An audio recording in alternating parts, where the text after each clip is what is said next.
Guys, I am at a great disadvantage right here right now because the sun is directly above me, but it appeared to be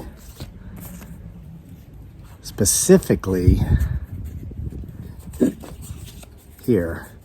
I'm looking directly into the phone right now and I can't see it because I'm blinded by the light. So during the course of this talk, which by the way is brought to you by Synchronicity, perhaps not sponsored, but certainly very much real, especially once you've trained yourself to see it.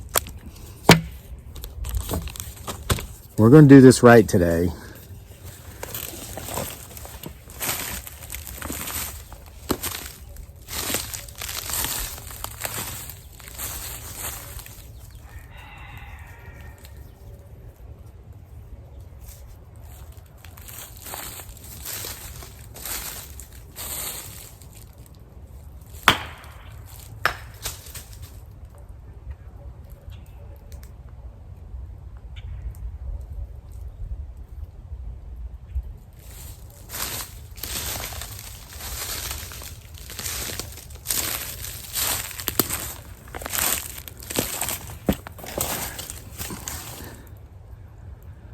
Sounded like we got a response almost immediately.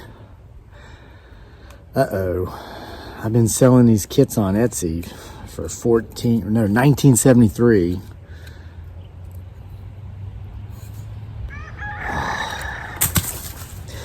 Anyway, Synchronicity, and the rooster's going crazy because I believe he's seen him, her, it, or they as well. Again, I'm having a hard time, but the lighting should be perfect for you guys from this angle because the sun's right there. So, ironically, here's the synchronicity. I'm going to start with this. Just a little while ago this morning, after having eaten a wonderful breakfast, my beautiful bride dearly, aka Giggly Girl, prepared for me and our family, I was making myself a bowl of bran flakes. I eat like a horse because I'm very active. I'm always either running or biking or hiking or kayaking or splitting firewood, doing stuff around here. So I burn a lot of calories, so I take in a lot of calories. So I'm sitting there, I've got the bran flakes in the bowl. I don't use sugar. I've lost 15 pounds in the last few months. A lot of it has been due to increased activity. Got kind of lazy and inactive during the winter. And then also I eliminated sugar from my diet. Not so much by eliminating sweets like pastries and cakes, because I was even though I love Twinkies, I kind of keep that stuff to a minimal. But I would put sugar in my coffee every morning, and I would eat sugar on my cereal. So I now use stevia, I think it's called, with my coffee in the morning. And in my oatmeal, which I eat a lot of oatmeal because that's good to keep your cholesterol low, and bran flakes and whatnot, not the sugary cereals like Lucky Charms, I use honey. And plus increasing my activity, so 15 pounds in 2 months. Plus, I've not had as much as a problem this spring with allergies as I have in the past with all the pollen and everything out. I'm eating local honey. And so I read in the book I'm currently reading called Beekeeping for Dummies, that's one of the benefits to eating local honey is you'll develop a tolerance or a resistance to having an allergic response to a lot of the pollens in your area, because that's what the bees use to make the honey out of. And so it works kind of like a vaccine. It's wonderful. So anyway, I'm putting honey on my bran flakes, and yes, I know I tell these long-winded stories, but those of you who keep coming back, enjoy them, and I appreciate you. And I'm reading comments on the videos there, I call it a troll purge. You have to do it a couple times a day. Go through and find those vertically challenged individuals who live under bridges, who try to detract from the entertainment, the enjoyment from the rest of us who enjoy these videos by making their negative comments, spreading their poison throughout the world. And we pray for them when we find them, and then we ban them summarily. Well, there's several comments in the last few days on a video I made about the wood splitter that some wonderful Samaritan bought for me anonymously. In the video, I guess a honeybee flies by me, and I make the comment, hey honeybee, I hope you get caught in my trap. Well, this has brought about a lot of people making comments like, wow, he seems like such a great guy. Why is he trying to kill all the honeybees? Or they've said, do you not understand the process of pollination and how important those honeybees are to our world? Why are you trying to trap them and kill them?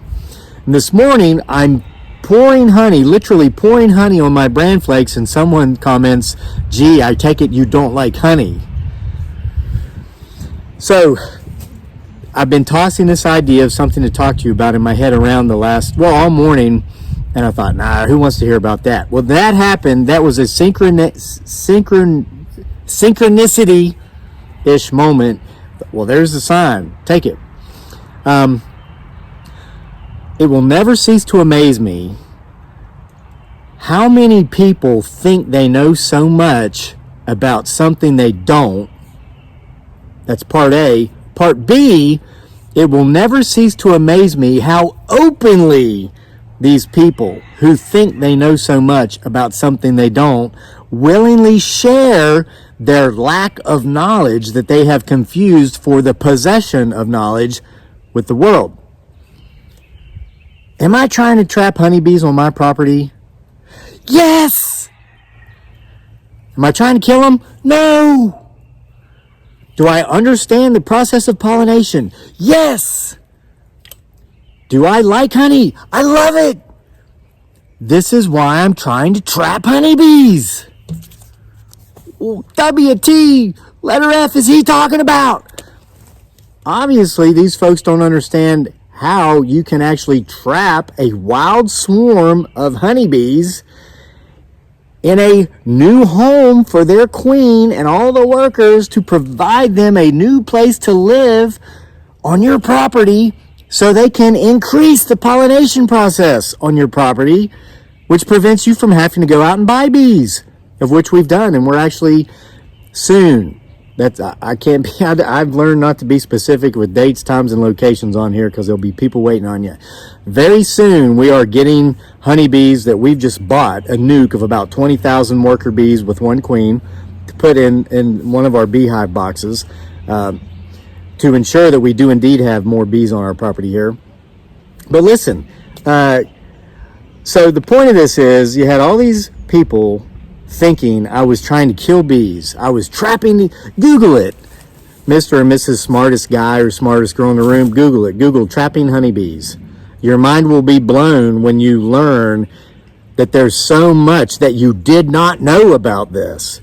And I want you to use this, take this lesson, carry it forward, and stop doing it. And here's why. I used to be just like that, and I'm going to tell you a story of a time when this cost me tens of thousands of dollars.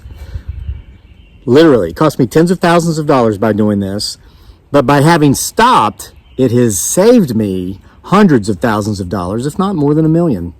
It's a very costly mistake, because when we do this, when we think we know so much, and as a great man once said, the problem is not what we don't know. The problem is that what we know, what we think we know, just ain't so. And I think many of you know who I'm referencing there. Excuse me for a second. That sun's hot. The second problem is that we make a lot of assumptions. Okay, I learned it in a very expensive way. A very wise man who was, I'm going to tell you about him, taught me to assume nothing, question everything. Here's my story, and because I have made the mistake from the reverse end, I'm going to tell you that story too. Okay, so going back 20 years, 22 years as a matter of fact, when I first came to the Charlottesville area, I was a stockbroker. I did that for 8 years. Didn't really enjoy it because being in a suit and a tie and inside is not for me. This is my office. I love my office. A lot of people that work in offices are like, man, I want to have a window in my office someday. I want to have a corner window, blah, blah. I don't even need windows, man. Windows would get in the way of my view, okay? This is the only office I ever hope to have for the rest of my life. But I had this job. I was a stockbroker. And when I started from scratch, no customers, no clients. I cold called. I would go out and I would knock on doors. I would literally go through neighborhoods, knock on doors, go to small businesses in the mornings before they opened up, try to meet the owners. And the goal was to make 25 contacts a day. I had a slow start. I didn't seem to be very good at sales and what I did. So I would do 30 contacts a day. Instead of saying, well, this isn't going to work. Well, I worked for a firm, and I'm not going to say their name, but they had been around for 100 years. They had had a lot of people have a lot of success doing it this way for more than 100 years. So I knew the problem was with me, not the system. So I would go for 30 contacts a day, right? Because that's how I am. Positive. Thinking, what can I change about what I'm doing to succeed, instead of coming up with excuses as to why I'm failing, all right? So I'm out there one day calling on small business owners. I was like 25, 26 years old. It was super hot. I came by this small business. It was a recreational type business where you pay a few bucks and you'd play games and whatnot outside. There was this little old man sitting at the counter, and I stop over. I buy a Gatorade. He had like a vending machine. They sold Gatorades. I bought a Gatorade. Started small talking with him, and I asked him, how long you been working here? He says, well, I've been working here since this place has been open for 30 years or something like that. I'm thinking, wow, this guy's like 70. And man, for 30 years, this guy's been sitting out here in this hot sun. And then I said, so you've done this full time for the last 30 years? He goes, no, I don't have time to do it full time. It's like a part-time thing. And I'm thinking, oh, okay. So now I'm assuming this is just some guy who didn't plan for his retirement very good. Now that he's 70 years old, he can't afford to not work, because obviously his Social Security isn't enough, because that's based upon what you paid into it. And if you didn't really make a lot of money during your working years, or if you didn't earn at all during your working years, you didn't pay very much into it, and you got to pay for at least 40 quarters, 10 years worth of work, your Social Security check's not going to be that big. So he obviously didn't have a pension, didn't have a retirement plan, because he's out here working at this place in this hot sun. So I told him what it was I did. Financial planner. I'm like, sir, I could maybe help you. I'm thinking help him from sitting out here in the sun all day.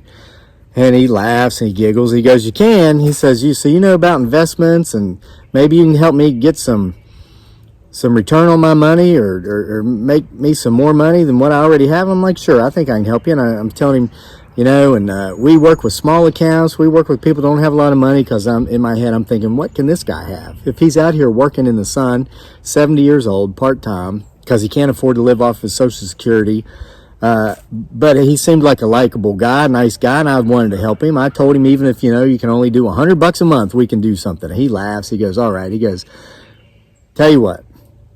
He says, if you see a good stock, he says, I like good stocks. He says, I don't like these .com things. And this was in the 90s, late 99, maybe 2000, right before the bubble burst. He says, those things they don't make much sense to me, because I don't see how you can make profits off of not having a product. And I was thinking, well, this guy doesn't know what he's talking about. As long as you say .com behind the name of your company, you're going to get rich, right? Because that's what everybody thought back in those days.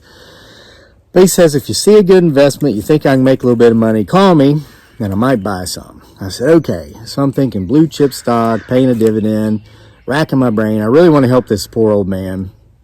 So there was a stock at the time I really liked, Dollar General. Yes, the company, the little department store that caters to lower income.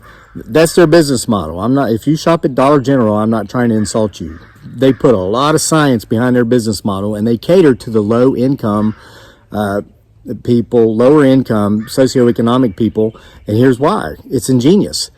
Believe it or not, those folks are the most resistant to economic downturns. Sad but true. They're poor when times are good. They're poor when times are bad, because they were already poor anyway. Dollar General has made a very solid business, a very profitable business. And at the time when I was a stockbroker, their stock had split once and sometimes twice a year for the previous 20 years before that. You can go back and check this out. One of the best returns your money could give you at the time for that 20-year period was buying Dollar General stock. It's probably I don't know. I haven't checked their share price. Solid company. So anyway, Dollar General stock took a dip. And I thought, I'm going to call that nice little old man down there that didn't plan for his retirement and ask him to buy some of this. So I called him up. I gave him my pitch. And I said, so if you have the money available, I think you should buy 100 shares of Dollar General stock today.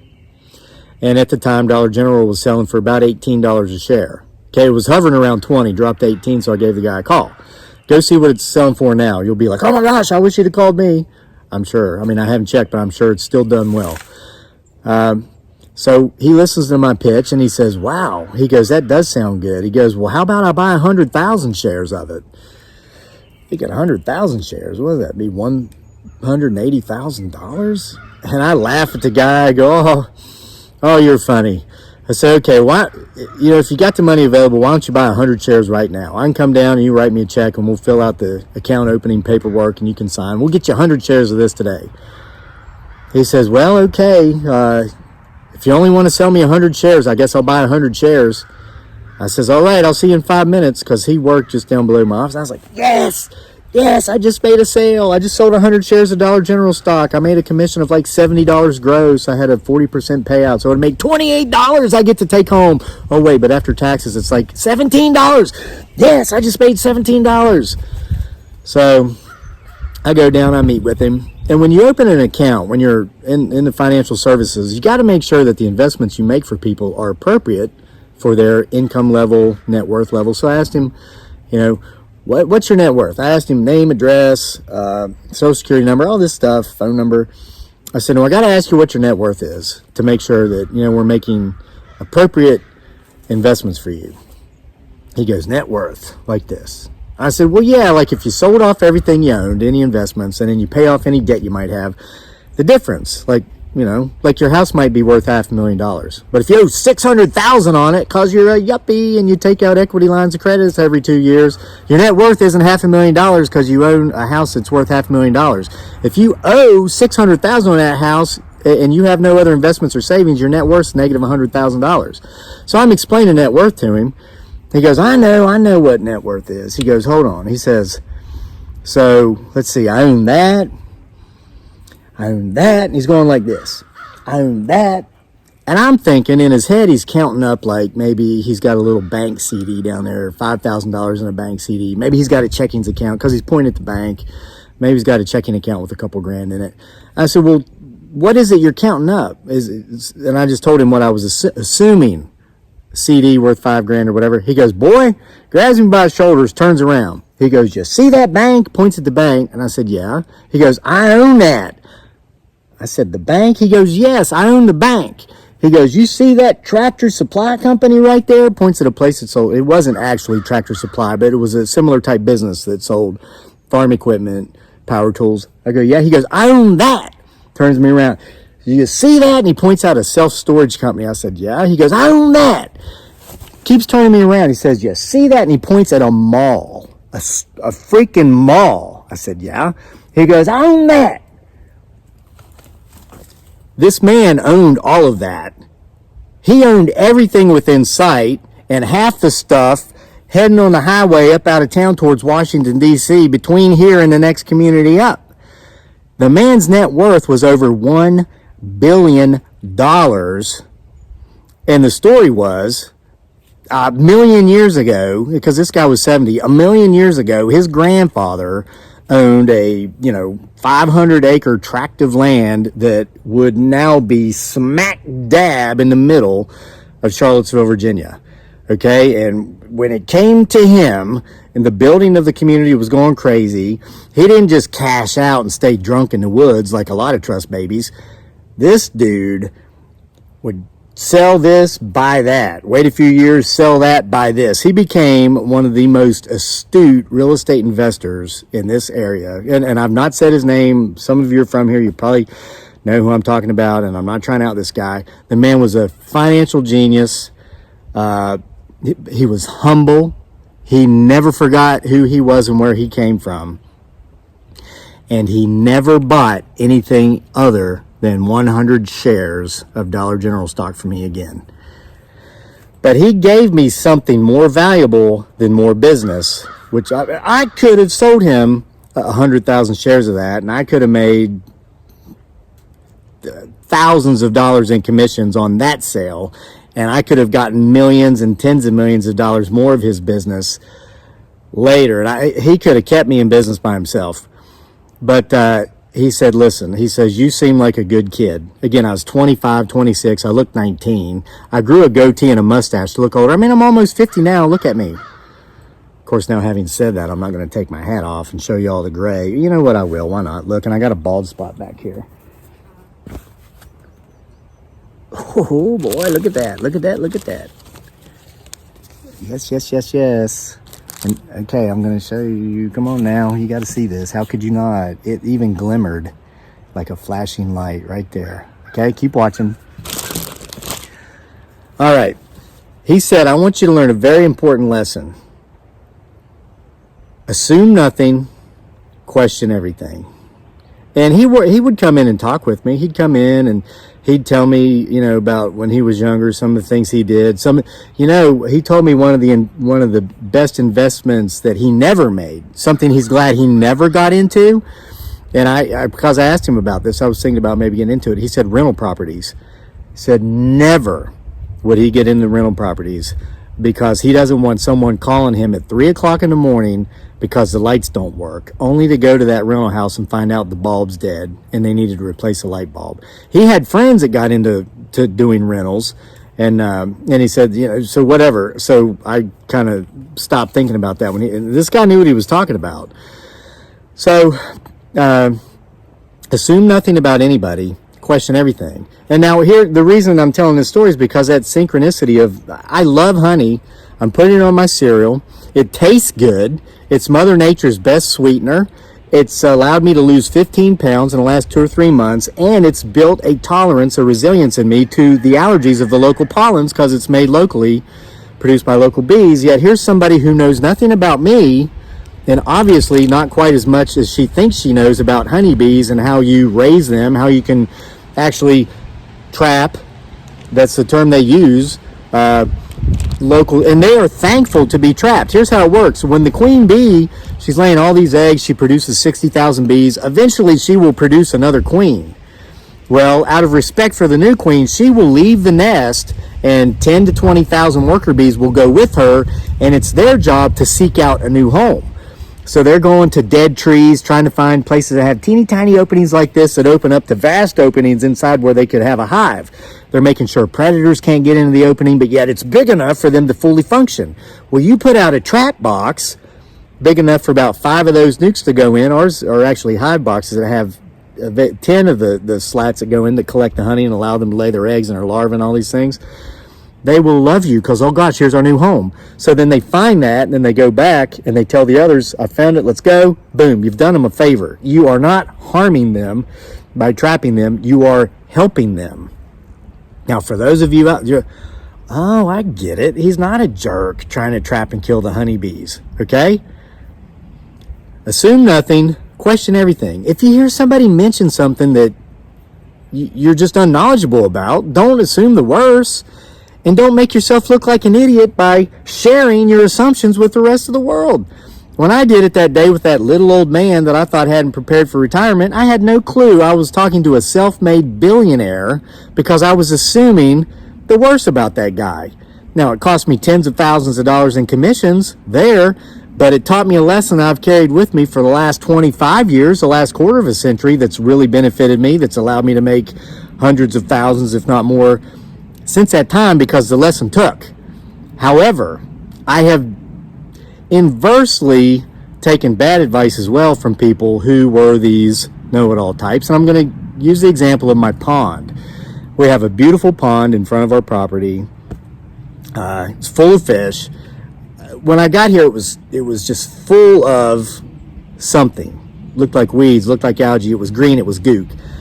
I cleaned it out. I got in there and cleaned this stuff out. And once I cleaned it out, I stood on the dock and looked at it, and the first thing I noticed was a largemouth bass about this long floating in the back of the pond. I thought, oh my God, there's fish in here. We just couldn't see them because it was so messy. We've got thousands of sunfish, bluegill, pumpkin seeds. We've since discovered we have crappie in our pond, the largemouth bass. We have rock bass, also known as red-eye bass. These were all in our pond. We've introduced channel cats, blue cats, mud cats, and smallmouth bass. We've got so many fish in our pond, okay?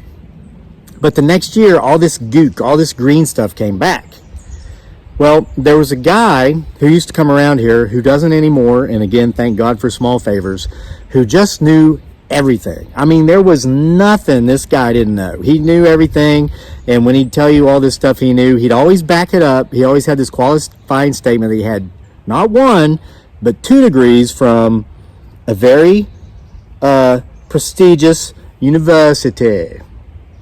I'm not going to say which one, okay? But man, I just never viewed myself as being smart enough to get into this university back in the day. Even though I went to college and I graduated, I went to a small state school, it was a struggle. I had to work my way through, had to have jobs. It took me 6 years instead of 4 because at times I was working 40 hours a week or more. But I made it, okay? So he's telling me about some spray I got to get. So I'll just spray this. I'm like, okay. So I went out and I spent all this money on the spray. Didn't work. He says, oh, just spray it again. So I sprayed it again. Didn't work.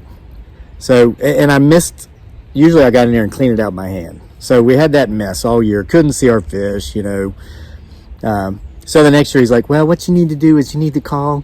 There's these people and they clean ponds so I looked it up. It's $10,000 to clean the pond. And I'm like, man, that's $10,000 I just don't have. So, but I've known this guy for another year now. And I learned I was wrong in assuming the guy, he sounded like he knew what he was talking about. I assumed he did because of that. Well, I was wrong. I'm just going to tell you that, I'm not here to discredit this guy's character. I caught him in many, many untruths. And so I started to say, maybe this guy just doesn't know as much as he thinks he does. And I've just kind of given him the benefit of the doubt because he sounded so convincing. Maybe I should check into this myself. In less than 10 minutes, I discovered through Google searches that what was clogging up my pond was an invasive underwater weed called hydrilla. Many of you out there that have ponds have been screaming at me up until this point. You had hydrilla. It's hydrilla. Very invasive species brought to the U.S. in the 1950s, if memory serves correctly, by some wealthy fish owners that put it in their tank. It got into the waterways of Florida. The state of Florida spends tens of millions of dollars every year fighting this hydrilla. When I was getting in there and cleaning it out, ripping it out, I was helping it reproduce more because it's like an amoeba. If you cut off one head, it grows 5. Hydrilla. That's why in the movie The Avengers, remember Hydra, the evil people, says if you cut off one of our heads, we'll grow 5 more. In the scene where they're in the basement and the artificial intelligence head is coming up on television, that's where the name comes from the Hydra plant. It was hydrilla. I found one chemical spray for it that is safe for the remainder of the environment. It's safe for the water. It's safe for the fish. It's safe for the soft skinned amphibians that live in the pond. It's safe for crustaceans. I got that stuff. I think it was $60 or $70. Sprayed the pond once. I have enough spray left to spray the pond 2 or 3 more times if I need to. This was 3 years ago. Within 2 weeks, all of the hydrilla was gone and it hasn't come back. And our pond has been crystal clear for the last 3 years. So in this case, I made the inverse mistake. Okay, the old man, the old self-made billionaire said, assume nothing, question everything. Well, I made 2 mistakes with this second guy who said, well, just do this to your pond. I assumed he knew what he was talking about because he was just one of the smartest guys in the room types, and I never questioned it. I guess I felt like it would have been slightly offensive to this guy maybe if I would have questioned the information he was giving me. It cost me a couple of years worth of being able to really, truly, and thoroughly enjoy our pond. So that's just what I felt like talking to you about today. And don't you love, those of you who have been here with me for years, how this has come full circle? This is like those old morning rambles I used to do. And everybody says, they love those, they miss those. FYI, we've never stopped doing them. We never stopped doing the morning rambles. That's what this show has always been about. It just so happens that here in the last couple of years, while we've been doing them, we've just kind of been paying attention to the background, looking for certain things, talking about life and lessons we've learned, passing that information and that knowledge on to others who it might help. Y'all just said, aha, big aha moment. Oh my God. I hate the Bigfoot Sasquatch stuff he does, but I keep watching because it still feels like those morning rambles. He just he switched it up somehow. Assume nothing, question everything.